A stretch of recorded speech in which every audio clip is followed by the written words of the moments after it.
You are listening to the Postcast presented by the Locked On Senators podcast following a 4-1 victory on home ice back from the All-Star game, and it's going to be a busy stretch. So why not start it out with some great vibes? I'm Ross Levitan, flipping over alongside Brandon Piller with me as always. Pillsy, your initial reaction after that win? I mean, we needed this win to start things off, to start off strong from the All-Star break. And sure, maybe the Sens didn't dominate possession-wise or throughout the game, but it's timely goals that'll get it done, Ross. And we always talk about momentum goals. How about scoring so quickly, one after another, that Sportsnet can't even follow it that fast? That's what you love to see. Man, it's making the hair on top of my head stand up. I'm looking absolutely wild right now. We appreciate everyone in the Postcast chat room. Lots of Go Sens Go, as there should be. And Pillsy, Did I guarantee a goal from someone tonight? I mean, I'm going to let you take this over because... he's a hockey god. He's got the crystals. He's ready to go. That was an unbelievable shot. We said he's a shooter. Shooters shoot. And he absolutely did that. 2 goals in 9 seconds. Safe to say we can point there as the TSN turning point tonight. Absolutely, yeah. I mean, the Senators didn't have a shot on goal the entire second period. It was 11 minutes in, and then they score on their first 2 shots. So definitely a nice boost for the Sens there. Nick Holden, you love to see him get on the score sheet. And then, yeah, like you said, Adam Gaudette, shooter, shoot. Yeah, like, you guys always know I love talking about a guy that can just bring the puck up the ice on the wing and rip one past the goalie. Well, Josh Norris isn't here, so Adam Gaudette will have to do, and he gets it done right there. You and I are able to rip it whether we're on our normal Locked On Senators graphic or the Postcast graphic. All right, here we are. We're so fired up after this one. We got right to it, and we're glad you're joining us because we got to talk about Matt Murray. First star in this one, and we're pulling up his stats here. Not even close. Like, is this the same guy? Seriously, Pillsy. It's insane to look at this and be like, this is the same season. Like, the first 7 games were atrocious, and that earned him a one-way ticket to Belleville. Well, I guess a 2-way because he came back a round trip. And then he comes back, has an absolute stinker of a game up against the Leafs. We don't talk about it. And then he's just absolute dynamite ever since. 5-0-2, 1.9 goals against, and a .942 save percentage. Are you kidding me? No, I'm not kidding you. Ooh. But you couldn't convince someone who's been sleeping since January 1st. Let's say they gave up the Sens as their New Year's resolution. I don't know who would, but if someone did, and you told them that Matt Murray had the stat line you just rattled off, I don't think they'd believe you. And I wouldn't blame them. I mean, it's 2 polar opposite worlds, and we're getting to see what Matt Murray can do when he's healthy and when he's confident. And I know, Ross, maybe you would have liked to see Matt Murray go up against the tougher team, but you know what? Once in a while, I think it's good for the coach to be like, all right, Murray, this is an easier team. Let's just shut the door here. And he actually ended up having a tough night, if you ask me. Like, he had to make a lot of really good saves, and the Devils, they had their chances, but Murray stood tall. Yes, he certainly did. Which was your favorite of his saves tonight? I mean, he had a bunch of them. There was a big chance where, oh boy, I'm going to try to say it, Sangaranovich. You know what? We won't have to worry about that name for the rest of the year. Yeah, honestly. Sharangovich. Yeah, that's it. So they were on a 2-on-1, and he gets it over quick, and it's a bang-bang one-time play, cross-ice pass, and Murray was right there. And there was a bunch of times where Murray had to make a quick save, and usually he struggles with rebound control. I didn't see so much of that tonight. Like, he was pretty good at keeping the rebounds under control. Yeah, well, Razor Ray Emery's still thinking that his rebounds were wild tonight, but I'm with you. I thought he looked a lot better. I'm not going to harp too bad on his rebounds when he's playing the way he is right now. Matthew in the chat mentioning elite defenseman Josh Brown. He had one of his better games tonight. Yeah. Don't let the nerds see the Sens win tonight, though. We're already getting it online. The deserve to win-o-meter brought to you by Money Puck. The Devils win 72% of the time in that game, but guess what? Tonight ain't 72%. Yeah, we'll take the 28% math guy on that one. So, and that's where it all comes down to having a goalie you can trust, right? Sure, the Devils, they had more possession. They had better chances, even if you ask me. But Matt Murray, he's playing like the way he's 2022 Matt Murray, and he's able to just say, all right, guys, we're up. We got a lead. Don't worry about it. I'll hold down the fort here. New year, new Murray is the slogan. New year, new Murr. In goal. Now I'm scrolling up. We've got some great comments as always, but here we go from Alex. Who's getting the helmet tonight? That's a great question. Easy choice if you ask me. It's got to be Connor Brown, and not only because this guy needs an extra helmet to protect his jaw, safety first, but he comes back and gets a 2-point night. And Ross, for my opinion, I thought that line was the most effective all night. Nick Paul, Connor Brown, and Alex Formanton. I mean, get points all around for the boys. So I definitely think Connor Brown deserves a bike helmet here. Who else should we put? We're putting out a poll, and we just learned how to do this here in the chat. So that's great stuff. We're going to go Connor Brown. We're going to go Matt Murray and Nick Paul, or maybe I put Nick Paul in there. How about a little love for Mark Kastelik, who still, again, tonight didn't play a whole lot, but when he does, man, he just makes an impact, it seems, every game. Yeah, Ross, and he was the team's best face-off guy. 8 for 10 for 80%. And isn't that almost the exact same stat he had last game? I feel like I made a point to shout out Kastelik's face-offs in his last game, and they were superb, and he's the best on the team again tonight. So, you know what? Maybe I've probably thought that Kastelik it's a little too early for him to be in the NHL, but he's showing DJ Smith that he can do exactly what's needed in a fourth-line role, and to be winning draws like that is something that this team desperately needs. So he's got to stay, in my opinion. Yeah, but it's also being pointed out to us that Matt Murray has the helmet right now. Okay. So he's not giving himself the old pat on the back, although, I mean, if you're needing some confidence juice, why not? But I think they're going to go with the kid. First NHL point. Why not give it to Mark Kastelik? Yeah. I tweeted out too, like the similarities between him and Zach Smith. I just see more and more every single game. They even kind of look alike. Yeah, I guess a little, although Kastelik's got to have a couple inches on him, no? Yeah, I would say so, but not a lot. Smitty was a big, tough customer too. Yeah, no, Smitty was a big guy, that's for sure.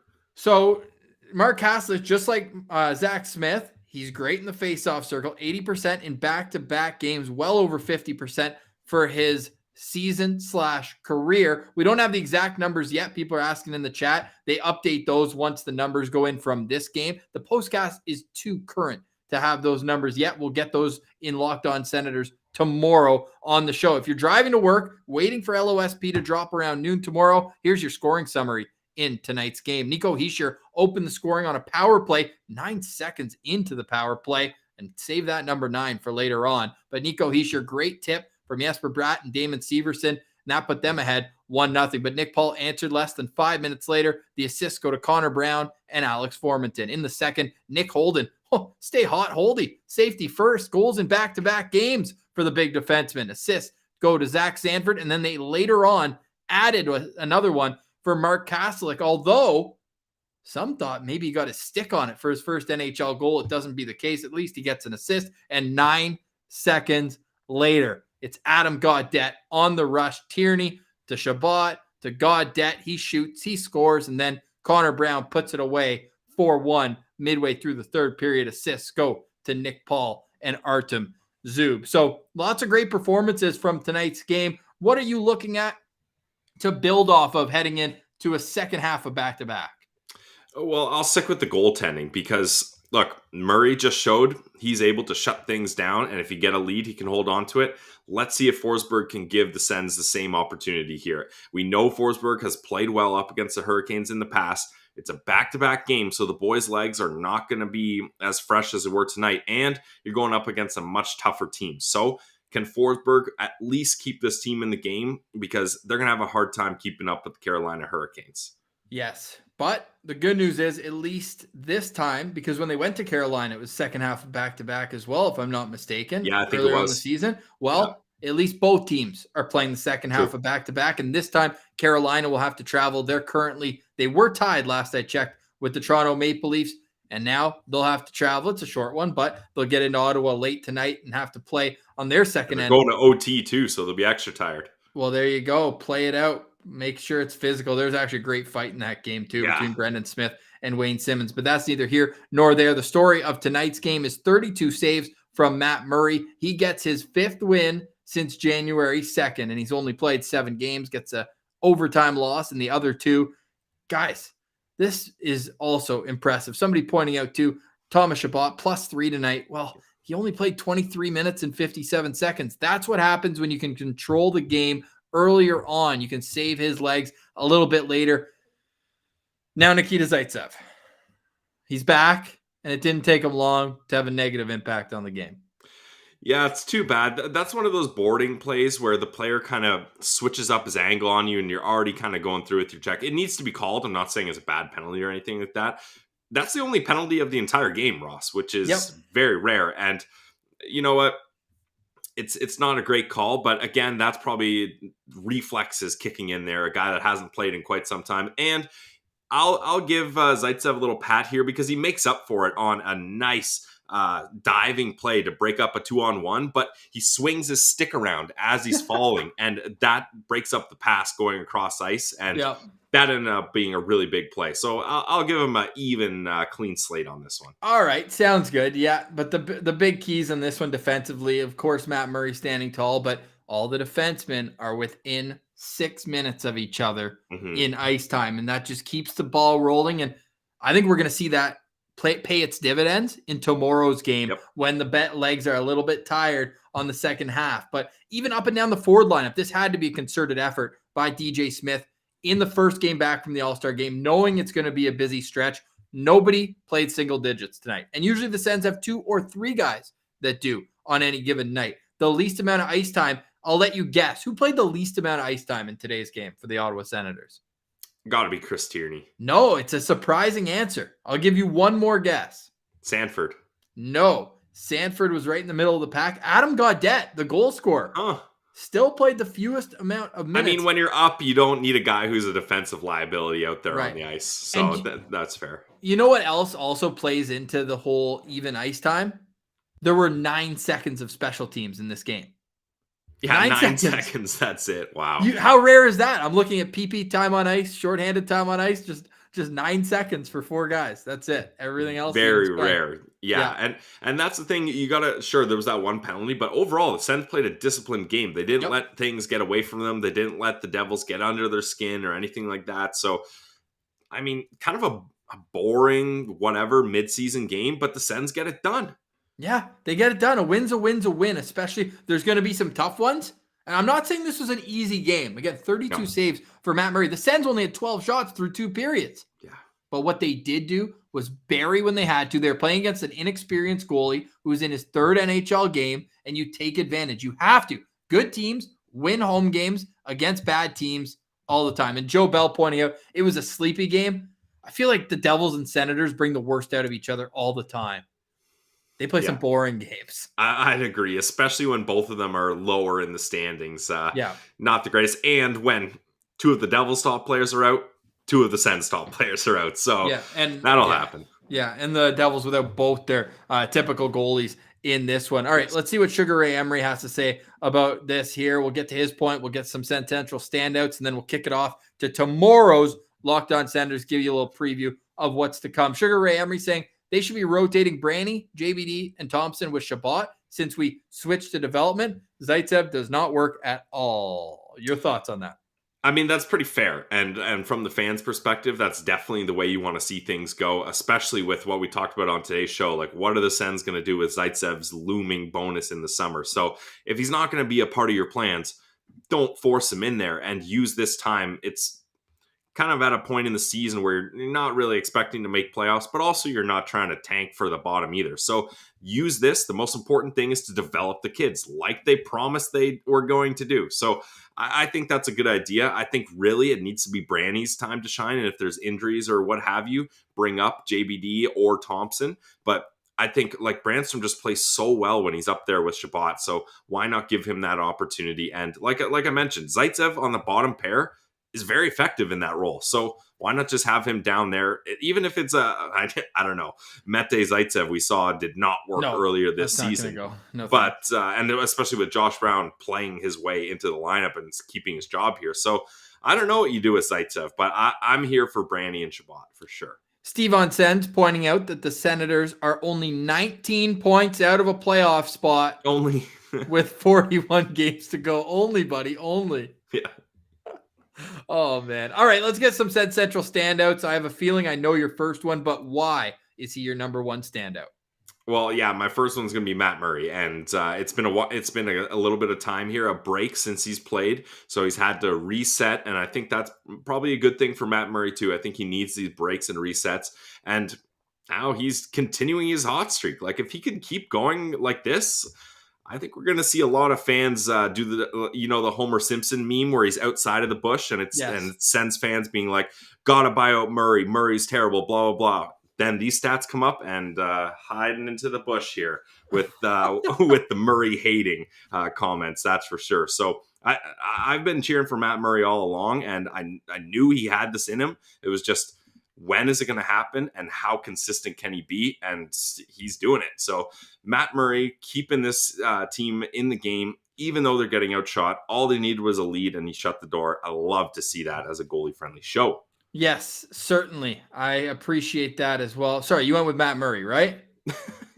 Sorry, I'm doing like a million things here. No, trying to produce this too. It's okay. Yes, I did spend the last minute and a half talking about Murray. Perfect. That's good to know, because it's worse. It was either that or I said my guy with so much confidence and then had a chance of you being like, we just talked about him. I would like to see you take that risk. Next time I'm not giving you the easy option. Oh, no. Come on. I got to go with my boy Connor Brown here with the Nice. face shield looking good. And not only that, he just needed to be reunited with his boy, Nick Paul. They played 14 minutes and 28 seconds together. And if I go over here, that means he played barely 5 minutes without Nick Paul. And those two together, they bring out the best of each other on their forechecking game. And I think Formanton fits in. They're still under 50% here. If you're looking at the advanced stats for shot percentage when they're on the ice, they're actually better apart than together tonight. But they just bring out something in each other that gets me fired up to watch. So I got Connor Brown and a goal and assist. Of course, if we're just going with counting stats, that's got to mean something as well. And he's continuing to roll because he was on a heater before having to leave with the broken jaw. Even goals in back-to-back games. Even after he broke his jaw, yeah, he was heating up. Yeah, Legend. His last 5 games before going out, he had the 3 assists in the Florida game. And so, yeah, if you're going all the way back, actually, this guy was kind of goal on, off, on, off. Hockey Reference not working for me there. But now he's got 2 goals and 6 assists in his last 5 games. So that's all right too, man. If he can continue to bring some offense to the table, then you're looking at a guy who can really add to a secondary unit. How do you think Tim Stützle played tonight? I mean, I was hoping for a big night in the faceoff dot from Timmy. We didn't see that. Just quickly checking, I got it here. 1 for 6 for 17%.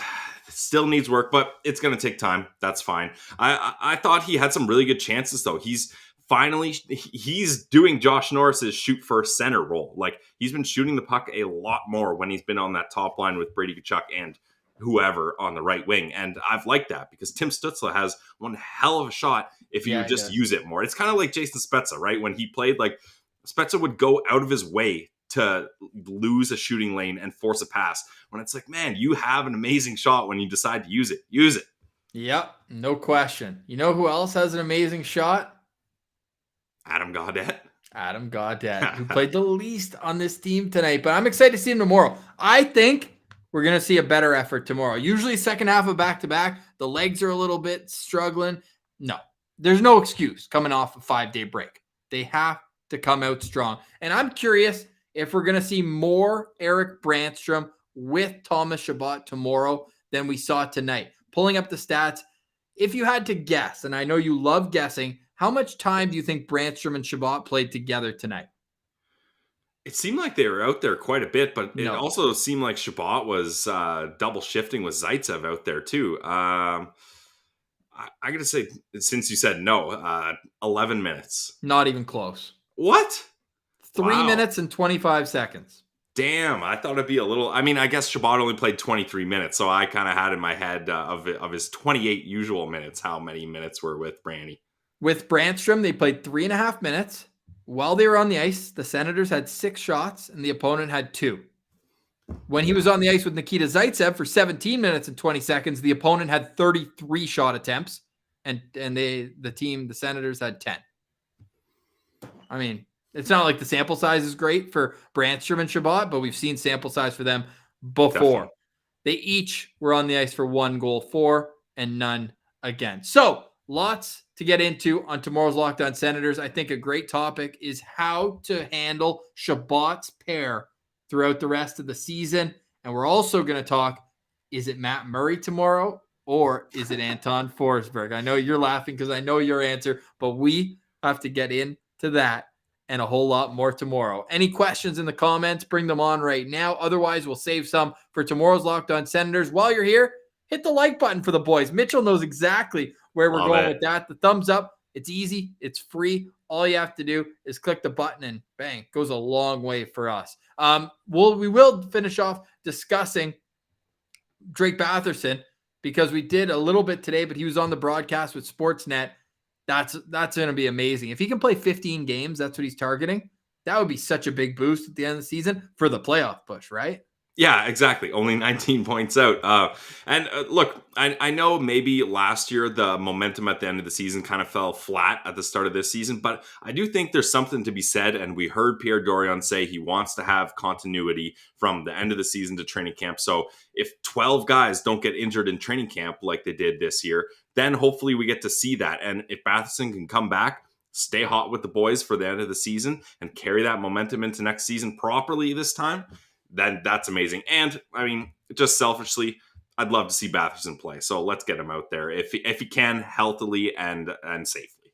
The Burglar, Happy Gilmore in the chat. I love Happy Gilmore. What an amazing movie that is. Aaron asking who leaves at the deadline. That's a great question to end us off on today. Or do we save that and use it as a segment in tomorrow's show? A little bit of a tease for tomorrow's show, guys. All right. I will say this. I'm going 3 times tripling down because I doubled down today. Brady Tkachuk scores tomorrow. His goalless streak is at 15 games. What was your thoughts on Brady Tkachuk's game tonight, the captain? I mean, I thought he had a decent game. It's tough when he's playing with such fast players. Not that Norris and Batherson are fast, but sometimes you can tell he's lagging behind the game when guys like Timmy and Gaudette are out there. But I thought overall he had a decent game. What are his stats line here? I'm just going to check quickly. I mean, quiet night for Brady, but only 17 minutes, 1 shot, 2 hits. So Definitely you'd like to see a little bit more rambunctiousness out of Brady. Hopefully he comes flying out of the gates and gets going first period. Couple other box score notes. 9 hits for Austin Watson, a game high from him.